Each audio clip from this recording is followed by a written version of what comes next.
Jésus-Christ est Seigneur. Il est sorti du tombeau, il est Seigneur. Tout genou fléchira, toute langue confessera que Jésus est Seigneur. Alléluia, Jésus-Christ est Seigneur. Il est sorti du tombeau, il est Seigneur, il est Seigneur. Tout genou fléchira, toute langue confessera que Jésus est Seigneur. Bonjour à tous. Je prie et nous prions ensemble que Dieu, dans sa grâce, nous révèle encore bien des choses cachées qu'il nous faut comprendre et connaître. Pour notre épanouissement spirituel en tant qu'enfant de Dieu. Notamment dans l'Épître aux Colossiens, au chapitre 2 et le verset 3, vous pourrez le lire, il est dit concernant Jésus-Christ qu'il est le mystère de Dieu. Il y a plusieurs mystères dans la Bible et Christ, Jésus, en fait partie. Il est l'un des mystères de Dieu. Et il est dit que concernant Jésus-Christ, qui est le mystère de Dieu, dans ce mystère, qui est Jésus-Christ, sont cachés, sont contenus tous les trésors de la sagesse et de l'intelligence de Dieu. Tous les trésors de la sagesse et de l'intelligence de Dieu sont cachés, sont contenus en Jésus-Christ. Aussi, donc, nous avons besoin de connaître, de comprendre les trésors de la sagesse de Dieu. Et pour ça, il faut connaître Christ, tout simplement. Il faut lui le connaître, car c'est en lui que sont cachés les trésors de la sagesse et de l'intelligence de Dieu. Je vous retrouve aujourd'hui pour démarrer une nouvelle série. Et en démarrant cette nouvelle série, je vais quand même rappeler quelque chose de capital. Pour ceux qui ne me connaissent pas encore, pour ceux qui n'ont pas vu mes premières vidéos, il est essentiel quand même que je rappelle cela aujourd'hui.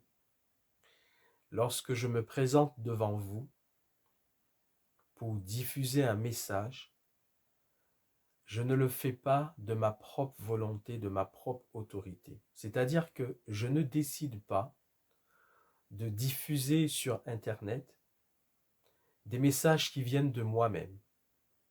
Je ne choisis pas les sujets sur lesquels ce message va être porté. Je le fais uniquement quand j'ai un message inspiré par Dieu, quand c'est Dieu lui-même qui me révèle quelque chose et qui veut que je mette en ligne une vidéo, un message, une méditation biblique, une prédication, un enseignement. Je le rappelle dans cette vidéo parce que le sujet sur lequel je vais parler maintenant nécessite ce rappel. J'ai reçu un message dont le thème m'était totalement inconnu. C'est-à-dire, le mot, le message, le sujet est celui-ci, l'ostracisme. Ostracisme.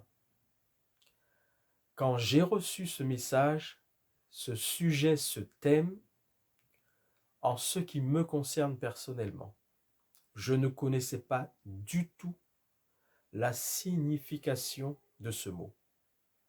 Je ne savais pas ce que ça veut dire. Peut-être que dans toute ma vie, j'avais entendu une fois la prononciation de ce mot? Je ne sais pas. L'avais-je lu quelque part? Je ne sais pas. Mais personnellement, je n'en avais pas la connaissance. Je n'ai aucun souvenir d'avoir connu ce mot précédemment. Et surtout, je n'en connaissais surtout pas la définition. Ostracisme. Je vais donc vous parler maintenant de l'ostracisme. Je rappelle que ce sont des petites séries. Il y en a eu une précédente sur le fait d'être une nouvelle créature en Christ.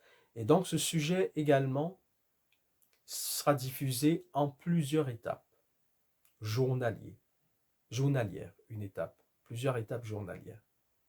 Donc c'est la première vidéo concernant ce sujet, l'ostracisme. Alors, nous allons simplement voir, parce que c'est ce que j'ai fait quand j'ai reçu ce message de la part de Dieu, ne sachant pas du tout ce que ça veut dire, eh bien je suis allé chercher dans le dictionnaire la signification de ce mot ostracisme. Je l'ai trouvé, et de là, par l'inspiration de Dieu, j'ai compris le message que je vais vous apporter maintenant.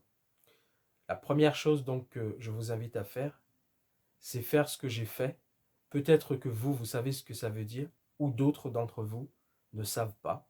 Nous allons regarder la définition simplement de ce mot ostracisme. Dans le dictionnaire Larousse, voici la définition du mot ostracisme. C'est une procédure qui a vu le jour, qui était en usage au 5e siècle avant Jésus-Christ à Athènes, c'est-à-dire en Grèce, dans le pays de la Grèce. Et cette procédure permettait de bannir pour 10 ans maximum. Bannir un citoyen ou plusieurs citoyens, donc de la société, on les bannissait de la société parce qu'on craignait leur puissance, ou leur ambition politique.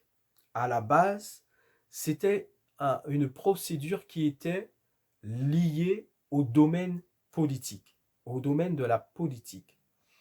Donc, on bannissait de la société un citoyen ou plusieurs citoyens dont on craignait la puissance ou l'ambition politique.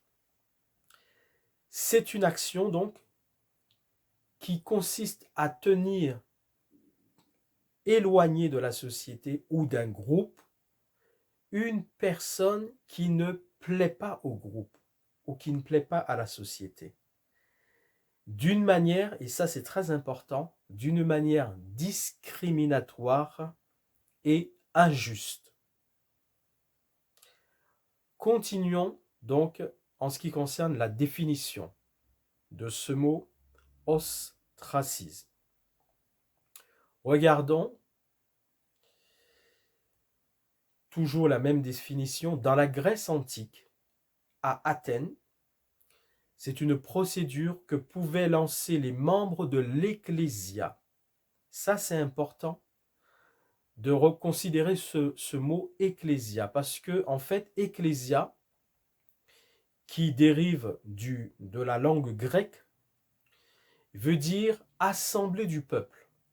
Mais Ecclésia veut dire donc à la base assemblée, et c'est ce mot qui a donné le mot pour nous aujourd'hui, Église, l'Ecclésia. C'est l'assemblée du peuple, parce que l'Église, c'est l'assemblée de ceux qui ont été appelés à sortir du monde par Jésus-Christ. Ils sont appelés par Jésus-Christ à quitter, à sortir du monde, et ils s'assemblent désormais en tant qu'enfants de Dieu, en tant que disciples de Jésus-Christ. L'Église, c'est ce mot qui a donné donc le mot Église, ce mot grec ecclésia. Donc, pour revenir à notre définition, donc, procédure que pouvaient lancer les membres de l'Ecclésia contre un homme politique dont il craignait l'ambition ou la puissance en le bannissant une dizaine d'années au maximum de la cité. Il le bannissait de la cité pour une dizaine d'années au maximum. Et quand celui-ci revenait, celui qui était donc un ostracé, bien il devait tout recommencer au départ. Tout ce qu'il avait pu mettre en place au sein de la société à l'époque où il vivait dans cette société ou dans ce groupe, puisqu'on l'avait banni, on l'avait éloigné, on l'avait exilé, il devait tout recommencer après ces 10 ans.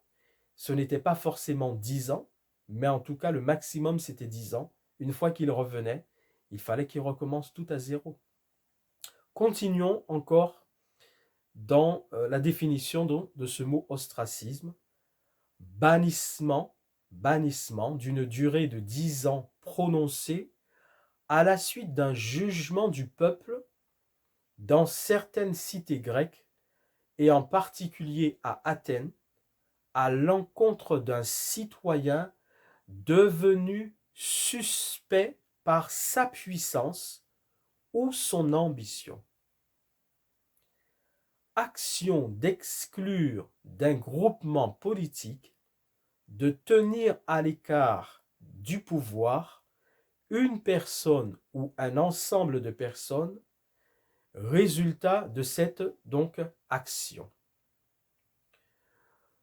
Décision de mettre ou de tenir à l'écart d'une société, d'une collectivité ou par des mesures, donc de tenir à l'écart d'une société ou d'une collectivité par des mesures discriminatoires. Discriminatoires, ça c'est très important. Attitude hostile. Attitude hostile d'un ensemble de personnes constituant une communauté envers ceux qui lui déplaisent. Donc c'est l'attitude hostile d'un certain nombre de personnes au sein d'une communauté ou d'un groupe envers une autre personne ou d'autres personnes qui leur déplaisent. On va s'arrêter là pour la définition. Définition concernant le mot ostracisme, dont personnellement, je ne connaissais vraiment pas la définition de ce mot. C'est ce message que Dieu m'a donné, l'ostracisme.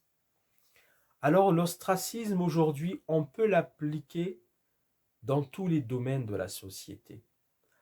On peut l'appliquer dans le domaine professionnel parce que on voit en vous des compétences, des capacités qui vont vous permettre de grimper les échelons au niveau de l'entreprise.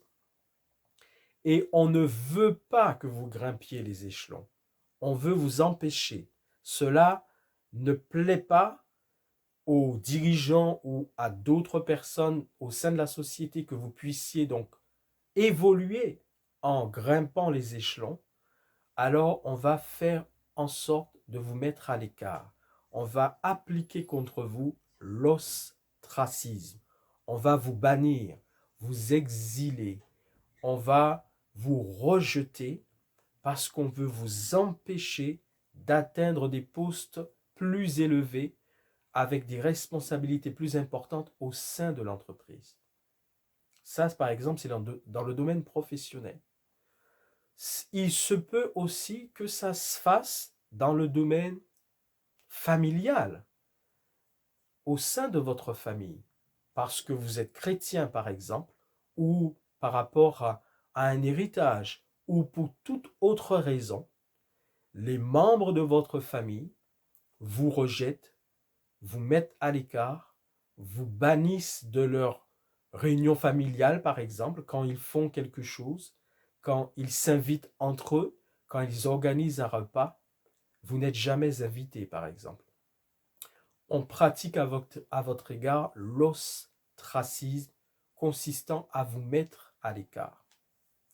Mais malheureusement, l'ostracisme, malheureusement, existe aussi dans le monde chrétien. Au sein des communautés chrétiennes, l'ostracisme se pratique également. On peut mettre à l'écart, on peut rejeter, on peut bannir, on peut exiler d'une communauté chrétienne une personne ou un groupe de personnes parce que ces personnes-là présentent, on estime que ces personnes présentent un danger. Pour qui ces personnes présentent-elles, cette personne ou ces personnes présentent-elles un danger? En général, pour ceux qui sont responsables au sein de cette communauté. Elles estiment que cette personne représente un danger pour elles. Elles peuvent même penser que cette personne veut les évincer de leur poste. Et le bannissement, l'exil, dans ce cadre-là, n'est pas forcément le fait d'obliger la personne à quitter la communauté chrétienne, non. C'est pas du tout ça. La personne peut tout à fait être présente et régulière au sein de la communauté, mais on va faire en sorte de l'étouffer, de l'empêcher de servir Dieu là où Dieu veut l'utiliser. C'est une forme d'ostracisme religieux. Un ostracisme religieux. C'est le message que Dieu m'a donné. Je ne l'ai pas cherché. Je ne savais même pas ce que ça voulait dire. Alors peut-être que vous êtes victime d'ostracisme dans votre travail, dans votre famille, dans votre communauté chrétienne ou dans un autre domaine de la société, vous êtes victime d'ostracisme. Jésus-Christ, lui aussi, a été victime d'ostracisme. Les apôtres de Dieu et les chrétiens engagés avec Dieu en général, à diverses occasions, sont aussi victimes d'ostracisme. Mais pour aujourd'hui, je m'arrête là. J'ai introduit le message et nous lirons, nous verrons, nous prendrons comme référence biblique pour la prochaine vidéo les chapitres 3 à 5 du livre des Actes des Apôtres. 3 à 5 du livre des Actes des Apôtres. D'ici là, je vous dis que Dieu vous bénisse et à demain selon la grâce de Dieu.